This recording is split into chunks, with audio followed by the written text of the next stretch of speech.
Hey guys, Hello. Hello.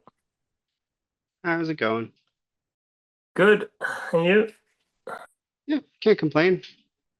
Seems like things are getting busy and heating up lately. So Oh yeah? I just see a lot of movement and on a lot of fronts.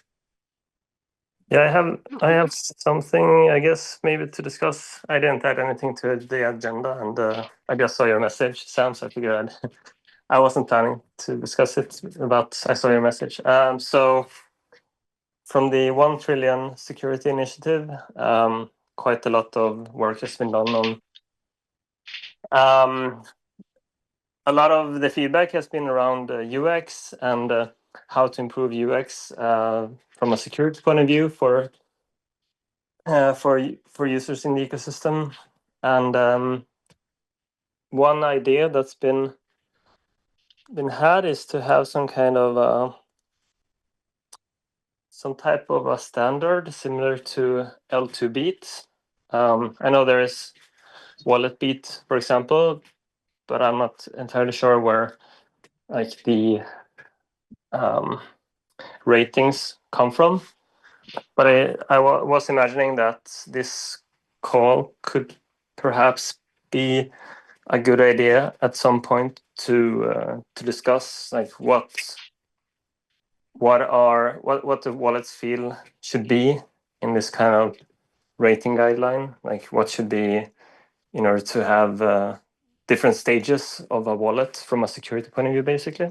I don't know if that's something that's been discussed in the past in this call, but that yeah. would be interesting. Quite a while ago, I think it was CoinSpect they came on and proposed like a criteria for wallet ranking, and they have a GitHub with that information published in it. They have some hidden criteria as well, because I guess they didn't want to let people game the ratings too much. But yeah, there's a document somewhere in the Discord that has all that information. Um, And then the Wallet Beat group is on Farcaster. I don't know if you're part of the channel, but I can probably give you an invite if you want. Yeah, I'm not part of it, so yeah, I would appreciate that. Okay, yeah. Shoot me your whatever equivalent of a username is for uh, Farcaster, and I will send it your way. Okay, yeah, I'll send it to you. Cool. Yeah, I'm actually really interested to see what comes of the $1 trillion security kind of initiative. It really does feel like Wallet UI has a lot of room for improvement, especially for non-crypto native people. And um, yeah, I'm kind of excited to see where that goes. Yeah, there's probably going to be an update in 2 weeks, basically showing a bit of what's been done and what's been being worked on. And the UX part is the one thing that's going to have quite a bit of focus. But yeah, there will be more info in like 2 weeks. Oh, looking forward to it. Yeah, I don't really have too much to talk about today, or anything really. I think it's just been like 2 or 3 months since the last call. So um, yeah, if anybody has anything they want to chat about, go for it. Otherwise, hang out for a bit and then we can call it. How are things on the MetaMask front? Yeah, I was just gonna say that we are close to launching an experimental new wallet API pattern. We call it our multi-chain API. I think we've brought it up a few times in the past, haven't really heavily gotten into the details of it, I guess. But now that we're close to actually having an experimental version available, probably makes more sense to share more about that. I'll post a link here. It's kind of more at the like has all the like technical references. You can also check out our documentation, but basically the idea is that the multi-chain API shifts away from the pattern of having a one chain at a time model to having calls from the dApp side that are explicitly directed to a particular chain, and then can be routed accordingly. So sort of different model. There's some different patterns, but it also has some other side benefits around being able to um, identify different capabilities of like wallets, like the networks that they support in a more dynamic way versus I think today there's a lot of like kind of hard coding happening. And also ideally we move towards more of a design where um, dApps are designed to gracefully degrade when a wallet doesn't have a certain feature. That way we can actually innovate a little more without worrying about kind of like just breaking things. Right now, I think there's a bit of a chicken and egg situation where until there's like broad wallet adoption of something, like no one wants to integrate it. So it I think it slows things down a bit. Whereas I think if we had more of a model where the dApps can check for a capability or a feature or an endpoint. If it's there, then they can use it and take advantage of the feature. And then if a wallet, if they find that a certain wallet doesn't have that, then they just gracefully degrade. That's kind of a pattern we're hoping to shift towards as an industry as well. Um, so that's just to whet your appetite on it. Yeah, definitely take a peek, share your feedback. We will have it live. It's currently live on the MetaMask extension, so already something that people can play with there. And then we should have it live on our mobile app soon. So there's an opportunity to give that new interface a try. Um, and yeah, let us know what you think in terms of applications, and yeah, more to come on that front. But our hope is that it helps improve Ethereum UX and developer experience too, because there's a lot of like kind of error handling you have to do with chain switching and all that. So we're hoping that there's more of a shift towards dApps that kind of control the networks that they're interacting with from the dApp side. The users, we've already made changes in the MetaMask wallet to pair with this API. So we're kind of training users to just look at particular transactions rather than assuming that they're in some like network context for everything in the wallet.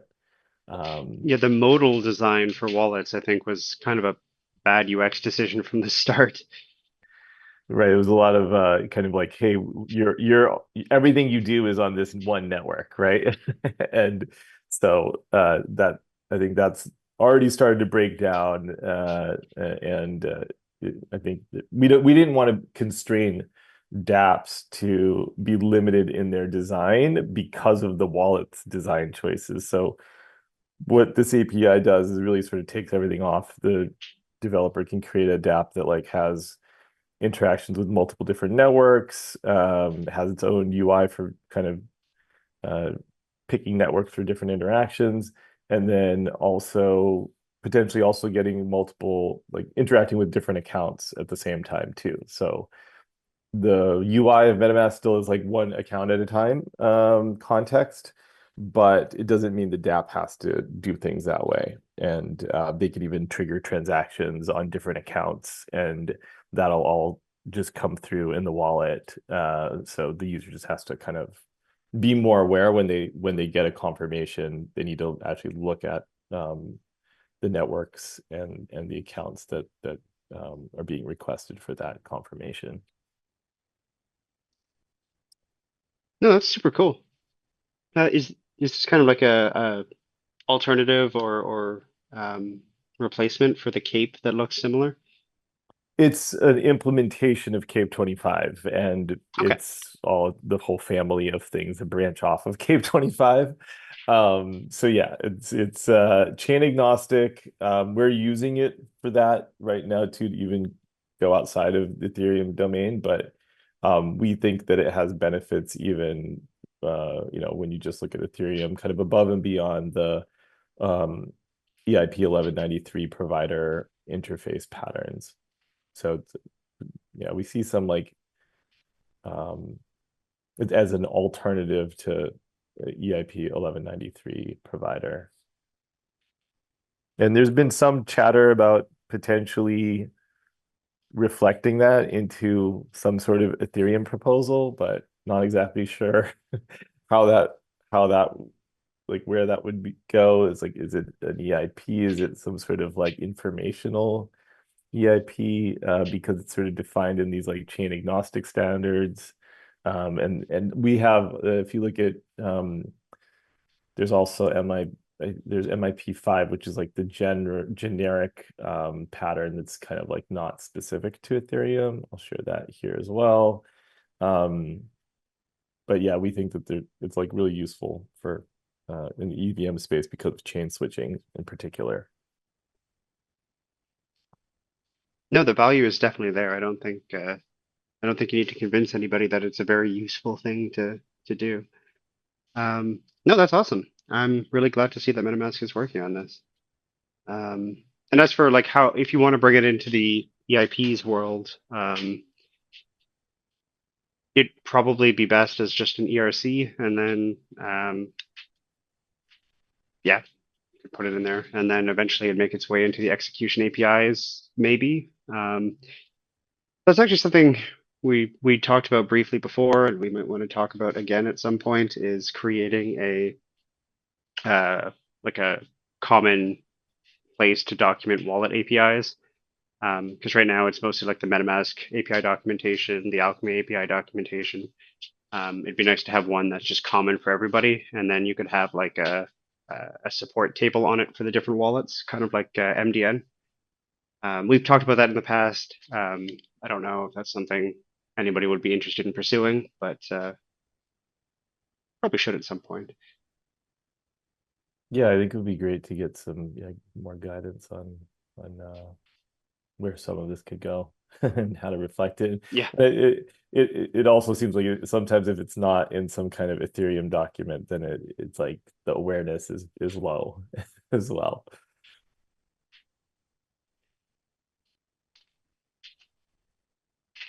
yeah. I mean, if it's just about getting like a subdomain on Ethereum.org, I don't think that would be too much of a problem. Mhm. Especially if it's just like documentation. So Great. yeah, I can definitely look into that and see if we can spin up a repo or something. Yeah, I'm also yeah, there's some folks in the chain agnostic forum who had some ideas there, so I can consult with them again and see if they have a perspective on what the best approach is to reflect some of these chain agnostic things back to if there's some benefit in the Ethereum domain, like how to reflect that back.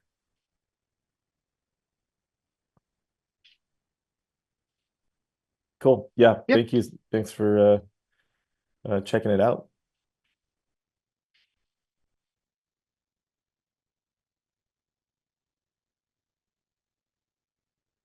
Yeah, thanks for bringing it up. I'm always excited to see stuff like this happening.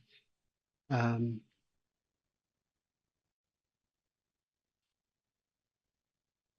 yeah, I guess anybody else have anything they want to chat about, or are we good for today?